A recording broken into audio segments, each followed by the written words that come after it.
5ویں دستاویز مطلق العنانیت اور جدید ترقی۔ ایسے معاشرے میں جس میں بدعنوانی کی جڑیں بہت گہری ہو چکی ہوں کس قسم کا نظام حکومت ہونا چاہیے؟ ایسا معاشرہ جہاں دولت عیاری، پرفریب چالوں اور دھوکہ دہی کے ذریعے کمائی جاتی ہو، جہاں بے راہ روی کی حکمرانی ہو، جہاں اخلاقی اصولوں کے بجائے سخت تعزیری قوانین کا سہارا لینا پڑے، جہاں مذہبی عقائد اور حب الوطنی وسیع المشربی کے بوجھ تلے دب کر دم توڑ چکے ہوں، تو ایسے لوگوں کے لیے جابر مطلق العنانی کے علاوہ، جس کی تفصیل میں بعد میں بتاؤں گا، اور کون سا طرز حکومت کارگر ہو سکتا ہے۔ اس معاشرے کی تمام منتشر قوتوں کو قابو میں رکھنے کے لیے ہم ایسی حکومت قائم کریں گے جس کی تمام تر قوت کا ارتکاز مرکز میں ہوگا۔ مرکز اپنے نئے وضع کردہ قوانین کی مدد سے عوام کی سیاسی زندگی کو مشینی انداز میں چلائے گا۔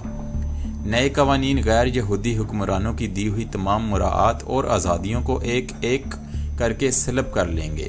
اس حکومت کا طور امتیاز وہ شاندار اور زبردست مطلق العنانی ہوگی جو ہماری مخالفت کرنے والے غیر یہودیوں کو، خواہ ان کی مخالفت قول سے ہو یا عمل سے ہو، کسی بھی وقت اور کسی بھی جگہ حرف غلط کی طرح مٹا سکے گی۔ کہا جا سکتا ہے کہ اس قسم کی مطلق العنانی جس کا میں ذکر کر رہا ہوں موجودہ ترقی یافتہ دور سے ہم آہنگ نہیں ہے، لیکن میں ثابت کروں گا کہ یہ عین ممکن ہے۔ ایک زمانے میں جب لوگ بادشاہ کو خدا کا مظہر سمجھتے تھے اور اسے ذل سبحانی کہتے تھے، وہ چوں چراں کیے بغیر اس کی اطاعت کرتے تھے، لیکن اس دن جب سے ہم نے ان کے ذہنوں میں ان کے حقوق کا تصور ڈالا ہے، اس دن سے انہوں نے بادشاہوں کو بھی عام فانی انسانوں جیسا سمجھنا شروع کر دیا ہے۔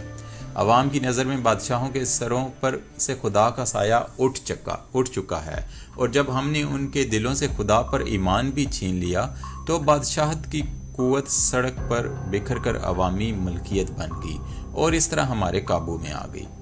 اس کے علاوہ فطانت سے تراشے ہوئے شاندار الفاظ پر مشتمل بھانت بھانت کے نظریات، طرز زندگی کے قواعد اور اس قبیل کی دوسری چالیں ایجاد کر کے جن سے غیر یہودی قطعی نابلد ہیں، عوام اور افراد کی رہنمائی کرنے کا فن صرف ہمارے انتظامی ماہرین کا ہی حصہ ہے۔ تجربہ، معاہدہ اور جزیات بینی کے میدان میں ہمارا کوئی حریف نہیں ہے۔ خصوصیت سے سیاسی طریف واردات کے منصوبے ہم سے بہتر اور کوئی نہیں بنا سکتا۔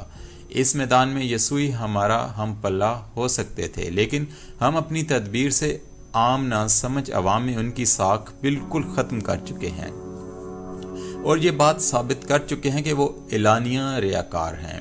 دوسری طرف خود ہم نے اپنی تنظیم کو بالکل پسے پردہ رکھا ہوا ہے۔ دنیا کو اس سے کوئی فرق نہیں پڑتا کہ اس کا حکمران اعلیٰ کون ہے، اس کا تعلق رومن کیتھولک فرقے سے ہے یا وہ صہیونی نسل سے ہے، لیکن ہم جو خدا کی منتخب کردہ قوم ہیں اس بات سے لا تعلق نہیں رہ سکتے۔ اگر ساری دنیا کے غیر یہود متحد ہو جائیں تو شاید کچھ عرصے کے لیے ہمارے مقابلے میں کامیابی حاصل کر سکتے ہیں، لیکن اس خطرے سے ہم اس لیے محفوظ ہیں کہ خود ان میں آپس میں شدید اختلافات ہیں، اور ان اختلافات کی جڑیں اتنی گہری ہیں کہ انہیں کبھی بھی ختم نہیں کیا جا سکتا۔ ہم نے گزشتہ 20 صدیوں میں غیر یہود کے ذاتی اور قومی اختلافات کو اتنی ہوا دی ہے، اور ان میں عقائد کے اختلافات اور نسلی نفرتوں کو اتنا بھڑکا دیا ہے کہ اب انہیں ختم کرنا ممکن ہی نہیں رہا۔ یہی وجہ ہے کہ دنیا میں کوئی ایک ملک بھی ایسا نہیں جو ہمارے خلاف کسی دوسرے ملک کی مدد پر آمادہ کیا جا سکے۔ یہ بات سب کو اچھی طرح معلوم ہے کہ ہمارے خلاف کیا ہوا کوئی معاہدہ خود ان کے مفاد کے لیے نقصان دہ ہوگا۔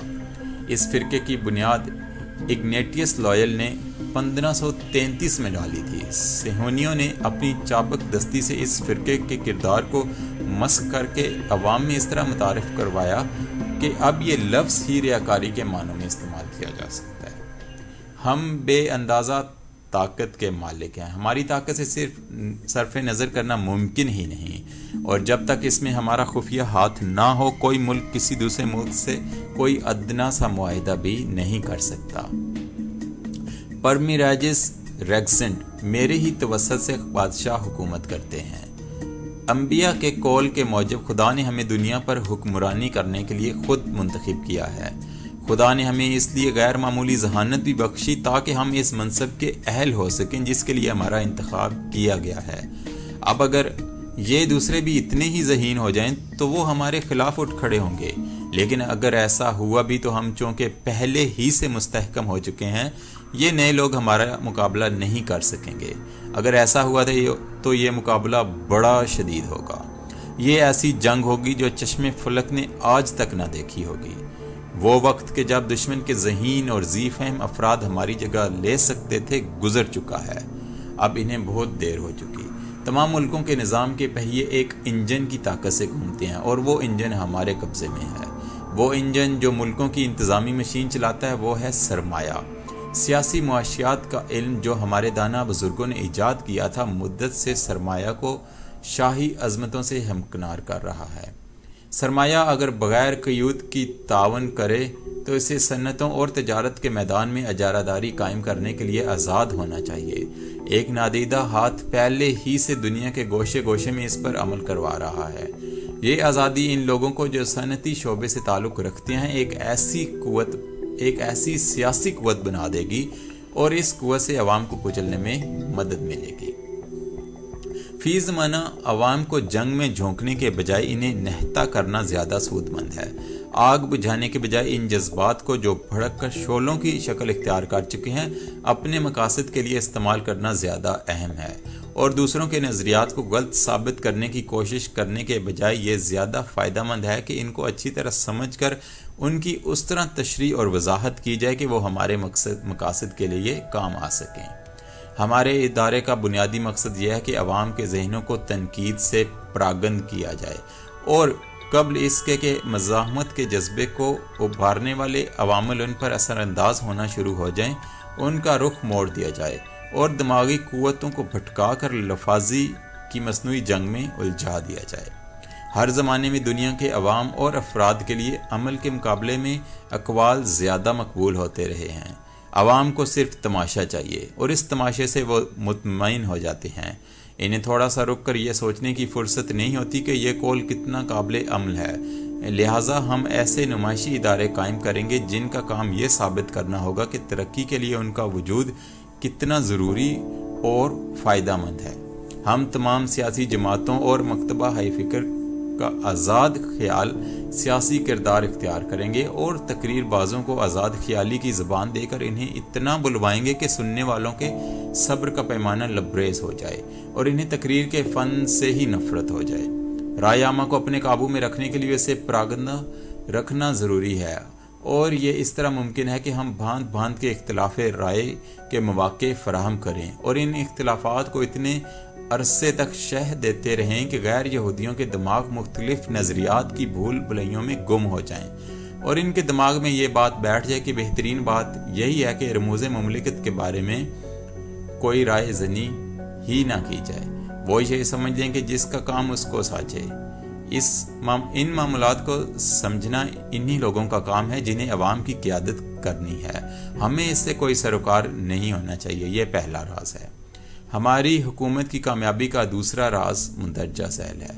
قومی کمزوریاں، عادات، جذبات اور معاشرتی زندگی کے حالات بیان کرنے میں اس قدر سے کام لینا چاہیے کہ عام آدمی کو یہ پتہ ہی نہ چل سکے کہ وہ اس افراتفری میں کہاں کھڑا ہے، اور اس طرح لوگ دوسروں کا نقطہ نظر سمجھنے کی صلاحیت ہی کھو بیٹھیں۔ یہ افراتفری ہماری طرح ایک اور طریقہ سے بھی مدد کرے گی اور یہ اس طرح کی مختلف جماعتوں میں پھوٹ پڑ جائے گی اور ان تمام اجتماعی قوتوں کے جو ہماری اطاعت قبول کرنے پر تیار نہیں ہیں قدم اکھاڑ دے گی اور ہر اس فرد کی حوصلہ شکنی کرے گی جو اپنی ذاتی اختراعی صلاحیتوں کو بروئے کار لا کر ہمارے کام میں رکاوٹ ڈالنے کا سبب بن سکتا ہو۔ ہمارے لیے انفرادی اختراع سے زیادہ خطرناک اور کوئی چیز نہیں ہے، اور اگر اس اختراع کے پیچھے فطانت اور ذہانت بھی ہو تو ایسی اختراع ان 10 لاکھ آدمیوں سے زیادہ خطرناک ہو سکتی ہے جن میں ہم نے پرورش کی ہے۔ ہمیں غیر یہودیوں کے تعلیمی شعبے کو اس طرح منظم کرنا چاہیے کہ جب بھی وہ کسی ایسے مسئلے سے دوچار ہوں جن میں اختراع کی ضرورت ہو تو وہ اپنے آپ کو بیکس و معذور سمجھ کر خود ہی ہار مان لیں۔ وہ تناؤ جو آزادی عمل کے نتیجے میں وجود میں آتا ہے جب کسی دوسرے کی آزادی سے ٹکراتا ہے تو وہ اپنی توانائی کھو دیتا ہے۔ اس ٹکراؤ کے نتیجے میں بھیانک نفسیاتی صدمے، ناامیدیاں اور ناکامیاں پیدا ہوتی ہیں۔ ان تمام باتوں سے ہمارا مقصد یہ ہے کہ ہم غیر یہودیوں کو تھکا کر اتنا مزمل کر دیں کہ وہ آخرکار ہمیں اس قسم کی بین الاقوامی طاقت پیش کرنے پر مجبور ہو جائیں جو ہمیں اس قابل کر دے کہ بغیر کوئی تشدد کیے ہم دنیا کے ملکوں کی ساری طاقت رفتہ رفتہ چوس کر ایک سپر گورنمنٹ بنا سکیں۔ موجودہ حکمرانوں کے بجائے ہم ان پر ایک ایسا عفریت مسلط کر دیں گے جو اس سپر گورنمنٹ کی انتظامیہ کہلائے گی۔ اس کے نیچے ہر سمت گڑے ہوں گے اور اس کے نیچے اس کے پنجے ہر سمت گڑے ہوئے ہوں گے، اور اس کی تنظیم اتنی وسیع و عریض ہوگی کہ ہمارے لیے ساری دنیا کی قوموں کی تسخیر میں ناکامی ناممکن ہوگی۔